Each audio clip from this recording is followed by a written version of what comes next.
I'm with Dr. Harsha De Silva, the Sri Lankan MP from Colombo district. He's an MP from the major opposition party, the Samagi Jana Balawegaya. And today we are discussing the political and economic crisis in Sri Lanka. For the last several weeks, Sri Lanka has been in throes of turmoil. Just a couple of days ago, finally, a new Prime Minister, Ranil Wickremesinghe, has been appointed. This is his sixth time as Prime Minister. And it seems as if Mr. Wickremesinghe is trying to gather all the forces, including speaking to the opposition, to get some semblance of normalcy back to the country. But before I get ahead of myself, let me welcome Dr. Harsha De Silva to ThePrint. Welcome, Dr. Harsha. Thank you very much for having me on the show.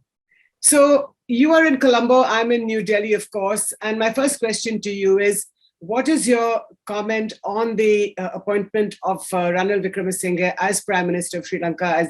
As we all know, he was appointed on Thursday, but it seems that turmoil continues in Sri Lanka, and the news is that a cooking gas shortage has brought the army out into the streets to quell an angry crowd. So what's going on? Can you give us a sense of what's happening in your country? Yes, I don't think the appointment of the Prime Minister was ethically or morally correct. It goes against parliamentary tradition because it is the leader of the opposition who should have had the opportunity, given the opportunity rather, to establish a government. So therefore, we don't think how Mr. Wickremesinghe was appointed was correct. But this is, you're talking about the leader of opposition. Presumably, this is Sajith Premadasa, who's the leader of your party, and therefore and since your party is the largest party in the parliament, so that would be Mr. Premadasa? That is correct. But the fact is, Dr. De Silva, that Mr. Premadasa, for the last several weeks, I mean, these protests are not new. They've been going on since the end of March or middle of March.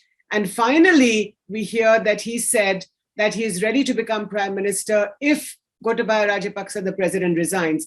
But isn't that too little too late? Actually, that is incorrect, because our position has always been based on what the ground reality is. And the ground reality is that after having brought this country to its knees, created this abysmal situation, misery for millions of people, and even now, deaths reported, houses set on blaze. We wanted to make sure that we are actually representing the people's voice. So it is in that context, certain conditions were put forward. Now, to say that we requested, or the condition was that the president needs to resign immediately, is incorrect. So you're willing to, so Mr. Premadasa would have become Prime Minister while Gotabaya Rajapaksa remained president? Yes? If he was able to give us some time frame, because I was one of the 4 members of our political party that had extensive discussions with the president on Tuesday night. And we put forward these conditions. And he said, look, Harsha, you don't expect me to resign tomorrow. And we said, no, we are not expecting that. It is a time frame that we are talking about because the whole country is asking him to go. But we understand the legal implications of that and the constitutionality of that. So therefore, we requested him to, present to us some sort of roadmap where the 21st Amendment to the Constitution would be enacted, right, within which the office of the executive presidency would be abolished, and then he would step down. But there was no acceptance of that.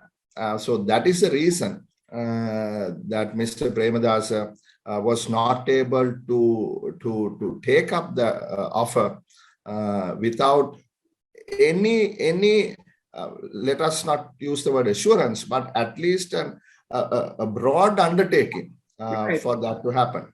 But then does this mean that you were surprised when Ranil Wickremesinghe was appointed Prime Minister? Yes, we were. In fact, they said, look, the letter that was sent to the president was late. I don't accept that. There was no time limit. There was no deadline, right? And what was discussed. Oh, your letter, Mr. Premadasa's letter that was sent to the president, that came too late. Is that what you're referring to? Yeah, that is what I'm referring to, because there is a view that that letter was too late, and that is why Mr. Wickremesinghe was appointed. But fact of the matter is, the contents of that letter were discussed with him 2 nights prior to the appointment of Mr. Wickremesinghe, and there was nothing new in that letter from what was discussed. It seems to me, Dr. De Silva, that President Rajapaksa has been able to pull one off again, because he's appointed Ranil Wickremesinghe, a man presumably somebody that he wants. We will go into that in a little bit. But he has been able to deflect your opposition. You guys are the main opposition party, but you seem to have lost this round. Well, I mean, one could say that if you're just purely playing politics. But the resignation letter of Prime Minister Rajapaksa, Mahinda Rajapaksa, very clearly stated that he's doing so to establish all-party or a majority party in parliament government. And that has been the view of academics, of civil society, of trade unions, of the Bar Association of Sri Lanka. So the objective was to form ideally an all-party government, if not at least a majority of parties represented in parliament. No, but in that case, you were offered you have been offered the position of finance minister, but you've turned it down. So then you're basically going against the spirit of the all-party or a unity government. Not true, because I can leave my party and become a minister in this new cabinet. But that doesn't make it an all-party government. It doesn't bring in our party. You see, I mean, me as an individual is not what is, the point here. It is me as a representative of our party. All party means all parties. So if we are going to say, I will get people in various parties to resign and then join another party and then become a member of the cabinet, I don't see that logic. That is not what we are looking for. But the point that I'm trying to make, Dr. De Silva, is that now Ranil Wickremesinghe, he's Prime Minister of Sri Lanka, right? He is now meeting several envoys. He's met the Indian High Commissioner, Mr. Bagle. He's met the British High Commissioner, the US Ambassador, even the Chinese Ambassador, the Japanese Ambassador as well. So he's met 4 or 5 big ambassadors to Sri Lanka. He's basically going up about his work. There are reports that he wants to create a foreign aid consortium. So he's Prime Minister and he's here to stay. Well, I mean, look, we also met the Indian High Commissioner, the Chinese Ambassador, the US Ambassador, the British High Commissioner, all of them, right? I personally have had discussions with all these people, right? So it is not that, only Mr. Wickremesinghe has done that. We have done that also. The issue here is not that. The issue here is the legitimacy in this government, right? And if Mr. Wickremesinghe is going to establish a government with the President Rajapaksa's party, members of his party, whether they are independent or not is not relevant. It is because they are from one party, right? And he being the Prime Minister, and appoint a bunch of those guys and a couple of maybe, folks from our party or some other party who've left their own political parties and joined him as independent or as members of his party. That is not the spirit. The spirit here is to bring everybody together, not to take people, individuals from different parties. So that's the in politics, Dr. De Silva, the fact is that you're also here to exercise power. It doesn't seem to me that your party, whether Mr. Premadasa or yourself, the protests have been on for the last several weeks, over about 2 months. But you haven't been in charge. You've let the street exercise the next steps. You haven't been leading the street. Well, I mean, that is an opinion because, Would you agree with me or no? No, I don't. Because long before the protest began at the golf face in front of the president's secretariat, we had tens of thousands of people marching there. We had a big protest, you may remember. And that was, the 16th of March is some time back, right? And then we also, had protest across the country. We had a long of 107 kilometers. We've walked from Kandy to Colombo and so on. And that's on the ground, on the street. But politically, we have been trying to discuss with him a way out of the stalemate and to be able to arrive at some sort of compromise where we would have a constitutional amendment that could legitimately, take away the office of the executive presidency, and that way, he can have an honorable exit because his office no longer exists. So we've been trying to negotiate both on the street and politically with the president and the former prime minister. So you're trying. You'd like to have Gotabaya Rajapaksa, the president today. You'd like to have him save face as well in front of the people. Yes, that is correct. That is correct. That is correct. So is he okay with this compromise that he exits gracefully, and then there is a much more powerful prime minister rather than a more powerful president? See, I mean, the ball is in his court. All what he has to say is, look, I agree that there is some way out wherein the office is abolished and I will step down. And we are not asking him to do this tomorrow. Certainly not. How long are you willing to wait? I mean, there has been no discussion. We've offered it to him and he should say, look, okay, let's find a time frame. Right? If he says no, then how can we let down the cry of the people? Because look, this country has, like I said earlier, has been brought to its knees, and it was not done by us. It was done by President Gotabaya Rajapaksa himself and his extended family, right? So they have to take responsibility for this, right? So therefore, there has to be a compromise somewhere. But you're not giving him an ultimatum. No, we are not giving him an ultimatum. What we are saying is, give us a roadmap, give us a time frame.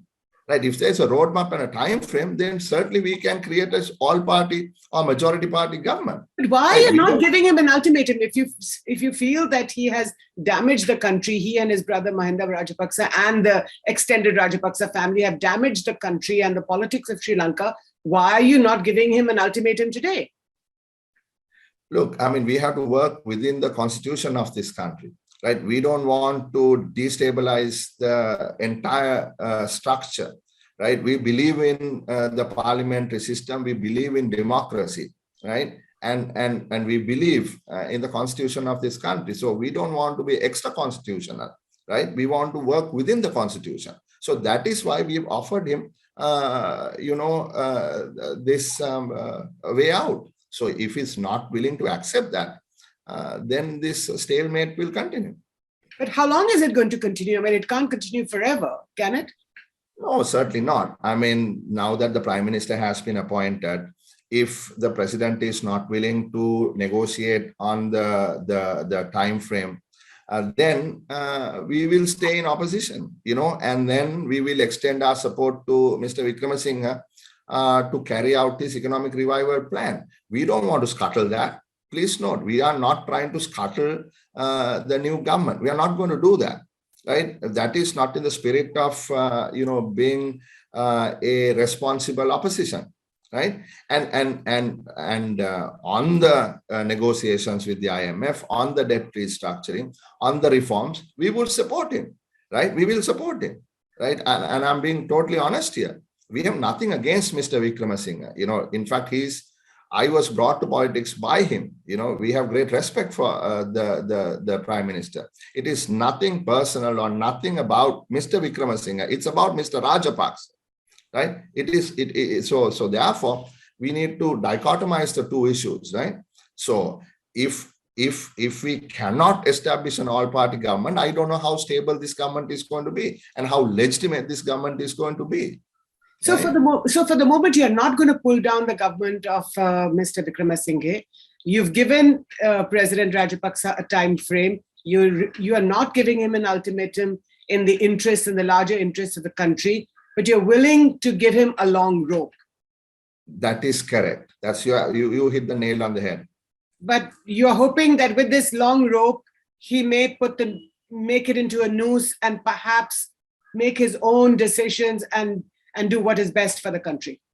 Yes, we expect him to say, I agree that the economic crisis is intertwined with the political crisis, right? These are not two separate things. This is one, right? We cannot resolve the economic crisis unless we resolve the political crisis, and vice versa, right? So even for the discussions with our lenders to be successful, for us to agree to some sort of debt restructuring, there has to be some legitimacy and stability in the government that is going to be, running the country for the next, foreseeable future. But some would say, Dr. De Silva, that you lack the killer instinct, that now is the time for you to take charge, to take power. Yes, I mean, one could argue that because we haven't really, gone for the jugular, right? And that is because we want to be responsible, right? We are not some fringe party. We are not some revolutionary party, right? But we want to, like I told you earlier, we want to try and bring everybody together, right? And that is why I said, we are not going to scuttle the economic revival program of Prime Minister Wickremesinghe either. So ideal situation is really to find some compromise on the long rope that you mentioned just now. So you're not going to bring about a vote of no confidence next week when the parliament reopens? No, we will, but that is under Article 42 of the Constitution, which is a moral and ethical obligation. It's not binding, for the president.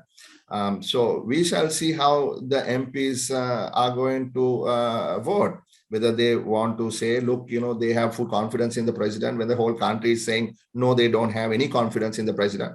You see, there was a recent poll by the Daily Mirror. 96% of the people said, look, the president has to go. 96%. I mean, I don't know how much more you can get in a poll, So that is the general sentiment of the people. But do you think, you said you met the president last week. What is the mood? Do you think he's going to go? Well, he told us that, look, I got 6.9 million people voting for me. And we are in a bit of a rough patch. But once we get over this, I have, 2.5 more years to go. But then that whole dynamic has changed over the last so many months. Not only he doesn't have 6.9 million people behind him, I don't think he has 0.9 million behind him, to be honest with you. So the political reality is completely, opposite to what was some months back. But do you feel that he understands that the ground is shifted underneath his feet? I mean, he has to understand it. No, do you think he did in your meeting with him? Do you think he was living in some paradise of his own, or does he understand what's going on? Honestly, I don't think he understands the real sentiment of the people, because he was telling us what he thought of Go Home was a system change, and that system change he thought didn't involve him. It involved administrative structures, way of doing things in government ministries and institutions and things like that. That is no longer the case, right? The true situation is people want him to go. He doesn't understand that go home means Gotabaya Rajapaksa, please step down and go home. from the discussion I had with him for 2 hours and 15 minutes, I didn't think he understood that fact. But you met him on Tuesday last week. You said that's one day after Mahinda Rajapaksa, his elder brother, stepped down as prime minister. He has since he's since in a naval base in Trincomalee. Some say he's in Palali. Where is he? They say he's in some island off the coast of Trincomalee within the Navy compound. That is what the official communication has been. So the day when you met Gotabaya Rajapaksa, the president, Mahinda Rajapaksa, the prime minister, then prime minister, had stepped down. Did he say anything about that? Yes, he was not happy about the incidents that took place the night before. And we also met two former ministers who'd taken refuge in his official residence because those two gentlemen had lost everything. Their houses were burnt down and they had no place to go. I mean, that is not what has to happen. I abhor violence. We don't want violence. We've seen enough violence in this country, right? This is a political matter that needs to be resolved in parliament, right? The people should not take the law onto their own hands and, kill people and set ablaze people's homes, and the responsibility there was with the president, right? He's the head of the defense establishment, the secretary of the Ministry of Defense, the head of the army, the Air Force, the Navy, the police are all under him. And we saw on video how the senior police man in charge of this province was actually, he was involved in this attack. And now there has been an order to, suspend his passport or whatever, that he cannot leave the country and so on. So it was a complete breakdown of law and order that day. And in fact, the president told us that he wanted the protesters to be stopped, right? Tear gassed outside temple trees and not allow them to go to the protest site at the golf face. But it happened, right? And what happened thereafter was something that they never expected, that the people to rise up and sort of beat up the thugs and unfortunately even kill some people, including a member of parliament. Now, there are reports that this particular member of parliament actually pointed his gun at the protesters. Is that correct? They say his personal security officer pointed the gun at the protesters. But we've heard, or rather we saw in the newspapers yesterday, the autopsy report. And that clearly stated that it wasn't a case of suicide, but the gentleman was completely beaten to death. And his skull was broken, and it was just really bad. He was just beaten to death. Right. I mean, these are very unfortunate incidents, as you've just said. But can I just shift to Mahinda Rajapaksa? Now, you say he may be on an island, or he's probably on an island within Sri Lanka's coastal waters. So, what is the fate of Mahinda Rajapaksa? Is he going to be brought to the court and submit himself to an inquiry, an investigation, to the due process of law? What happens to him? No, that is the issue. That has to happen, right? It has to happen. We heard that he's going to be airlifted from that base to Parliament on Tuesday. Which Tuesday? Coming Tuesday? This coming Tuesday, when Parliament meets. And for the president the prime minister, former prime minister, to be in hiding, the president to be in a bunker, this is not how a country needs to be run, right? I mean, we need to actually resolve this crisis. The president is in a bunker? No. What I mean is, he's basically isolated in a sense. That's right. I mean, it's heavily guarded by the army, and he's inside his residence, right? Mm-hmm. So that's, I mean, how can you run a country like this, right? So plaster solutions won't work, right? Even if Mahinda Rajapaksa, the former prime minister, brings his members of parliament to support Mr. Wickremesinghe, I don't know how, like I said, how stable or how legitimate that government is going to be for the big reforms that need to be done. I mean, we are talking about massive reforms that has to happen, Right. Tax increases, subsidy reductions, a Right. lot of things.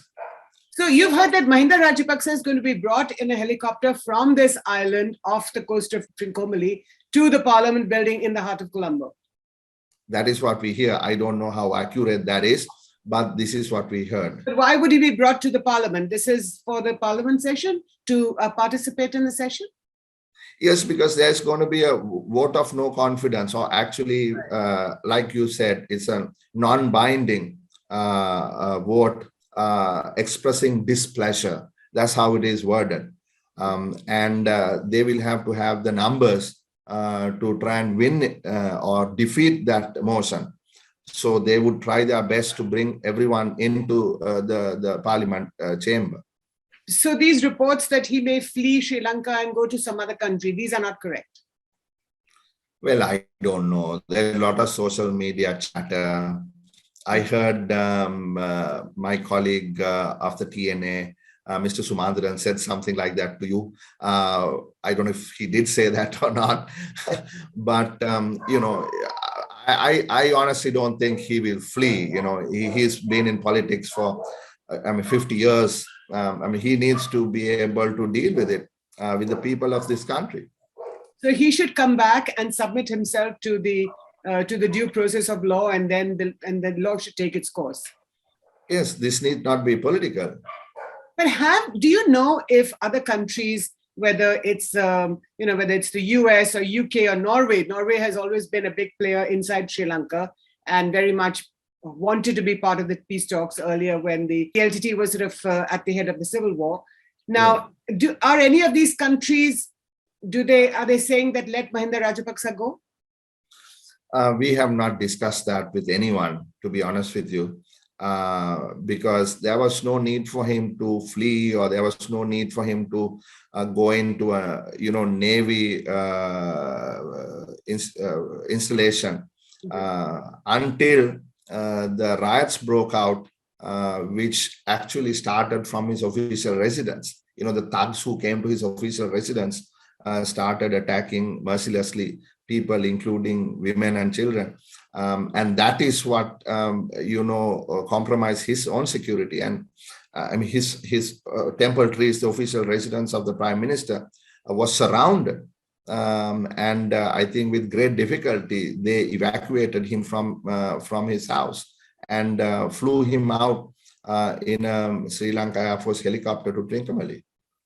So now it seems that while your party, the Tamil National Alliance, as well as the JVP, are against the current government, or you said they will not vote in favor of the current government, but it also seems as if the communists, for example, they are in favor and that they will support this government. Well, these are, fringe parties, 1-2 members in parliament. So we will see. I don't know how the MPs will vote, but it actually really doesn't even matter anymore, because what happens inside that chamber is of less relevance now in terms of changing the mood of the people. The mood of the people is completely different. The people have lost confidence in the president. The people have lost confidence in Mahinda Rajapaksa, and people have lost confidence in the entire family, right? So there is no turning back from this point. It is a matter of time until president has to step down, right? So let us make it easy for everyone, right? And let us not delay the inevitable. And by delaying the inevitable, what happens is the country falls further into the abyss. So he has to be thinking about this country, not about himself and his family, right? So that is why we are saying, let us work on a time frame. We are not asking him to leave tomorrow. Let us work on a time frame. At least do that. If you love your country, Mr. President, you need to do this, right? So is this the end of the Rajapaksas? Absolutely.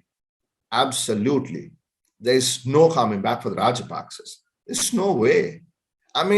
think about it. Never has it happened in this country where, people, villagers, gone and set fire to, it's very, very, unfortunate, but it did happen. They even destroyed the monument of Mr. Rajapaksa's parents. I mean, that's, it's really, really something we never expected to see, it is a terrible indictment on them. It just demonstrates, I think, the deep feelings of anger against the Rajapaksa family. Yes, because people cannot live here. I mean, we were a middle-income country, upper middle-income country. People never had power cuts like this for 25 years. Now, I mean, I'm fortunate that I have power right now. I don't know at what point power is going to go off.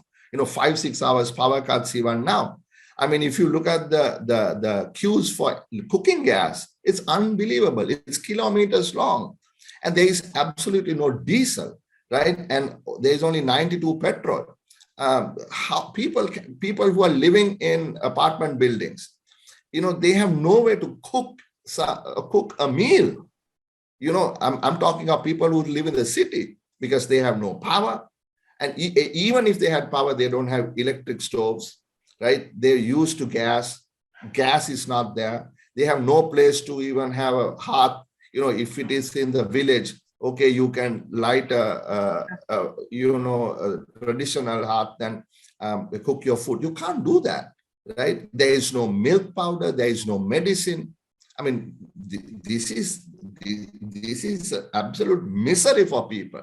So people are genuinely angry, you see, and people know this was triggered by the President Gotabaya Rajapaksa's incompetent and arrogant decision-making. You see, I mean, he by himself, with the advice of his with his advice of his secretary, took away the taxes, brought down the taxes. The government lost, at least 35-40% of revenue, started printing money. And then overnight, he banned the importation of chemical fertilizer during the pandemic. I mean, who would do this? Who would do this? Yes, it's been a truly unfortunate set of circumstances. I mean, you have an absolutely amazing country. I've been to it several times, and it's really terrible to see it in this situation. But just last few questions, Dr. De Silva, on the region. Now, India has been very, very closely watching the situation. There has been some aid also that has been offered to your country. Also at the IMF, I think India has agreed to be a guarantor. How do you look at nations like India, China, and the US play a role in resolving, perhaps helping resolve this crisis? First of all, I must appreciate the support from India. Because if they didn't extend this support they have, we would be sunk by now.